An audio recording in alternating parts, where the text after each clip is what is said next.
जय श्री राम भक्तों, आज मैं आप सबको धनतेरस की कथा सुनाने जा रही हूँ।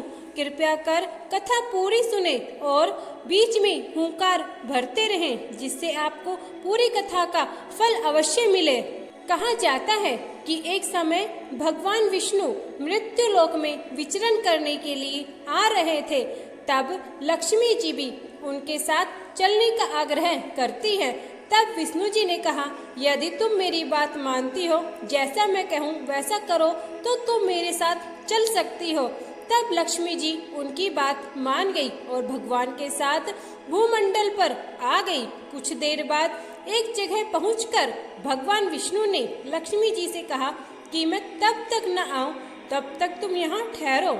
मैं दक्षिण दिशा की ओर जा रहा हूँ, तुम उधर मत आना। विष्णु जी के जाने पर लक्ष्मी जी के मन में एक कौतूहल सा जाग गया। आखिर दक्षिण दिशा में ऐसा क्या रहस्य है जो मुझे वहां जाने से मना कर दिया गया है और भगवान स्वयं चले गए हैं। लक्ष्मी जी ने ऐसा सोचा और उनसे रहा न गया और जैसे ही भगवान आगे बढ़े, लक्ष्मी जी भी पीछे पीछे चल पड़ी। कुछ ही आगे जाने पर उन्हें सरसों का एक खेत दिखाई दिया, जिसमें खूबसूरत फूल लगे हुए थे। सरसों की शोभा देखकर वह मंत्रमुग्ध हो गई और फूल तोड़कर अपना श्रृंगार कर आगे बढ़ी। आगे जाने पर एक गन्ने के खेत में लक्ष्मी जी गन्ने तोड़कर रस चूसने लगी। उसी क्षण विष्णु जी आ गए। यह देख लक्ष्मी जी पर नाराज होकर उन्हें श्राप दिया कि मैंने तुम्हें इधर न आने के लिए कहा था, पर तुमने मेरी बात नहीं मानी और किसान के यहाँ चोरी करने का अपराध भी कर बैठी। अब तुम इस अपराध का जुर्माना इस किसान के घर 12 वर्ष तक सेवा करके करो। ऐसा कहकर भगवान विष्णु उन्हें छोड़कर क्षीर सागर चले गए। तब लक्ष्मी जी उस गरीब किसान के घर रहने लगी। एक दिन लक्ष्मी जी ने उस किसान की पत्नी से कहा कि तुम स्नान कर पहले मेरी बनाई गई इस देवी लक्ष्मी का पूजा करो, फिर रसोई बनाना, तब तुम जो मांगोगी वह तुम्हें मिलेगा। किसान की पत्नी ने ऐसा ही किया। पूजा के प्रभाव और लक्ष्मी जी की कृपा से किसान के घर दूसरे ही दिन से अन्न, धन, रत्न और स्वर्ण आदि से भर गया। लक्ष्मी जी ने किसान को धन धान्य से पूर्ण कर दिया। किसान के 12 वर्ष बड़े आनंद से कट गए। फिर 12 वर्ष बाद लक्ष्मी जी जाने के लिए तैयार हुई।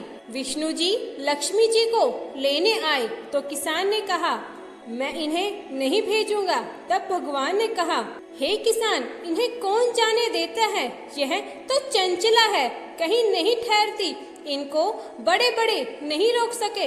इनको मेरा श्राप था, इसलिए 12 वर्ष तक इन्होंने तुम्हारी सेवा की है। तुम्हारी 12 वर्ष की सेवा का समय पूर्ण हो चुका है। किसान हठपूर्वक बोला कि नहीं, मैं अब लक्ष्मी जी को नहीं जाने दूंगा। तब लक्ष्मी जी ने कहा, हे किसान, तुम मुझे रोकना चाहते हो तो जैसा मैं कहती हूँ तुम वैसा करो। कल तेरस है, तुम कल घर में लीप पोत कर स्वच्छ करना और घर में घी का दीपक जलाकर रखना और सायंकाल को मेरा पूजन करना और एक तांबे के कलश में रुपए भरकर मेरे लिए रखना। मैं उस कलश में निवास करूंगी, किंतु पूजा के समय मैं तुम्हें दिखाई नहीं दूंगी। इस एक दिन की पूजा से वर्ष भर मैं तुम्हारे घर से नहीं जाऊंगी। यह कहकर वह दीपों के प्रकाश के साथ दशों दिशाओं में फैल गई। अगले दिन किसान ने लक्ष्मी जी के कथनानुसार पूजन किया। उसका घर धन धान्य से पूर्ण हो गया। इसी वजह से हर वर्ष तेरस के दिन लक्ष्मी जी का पूजन होने लगा। लक्ष्मी जी की यह कथा सुनने के लिए आप सभी का बहुत बहुत धन्यवाद।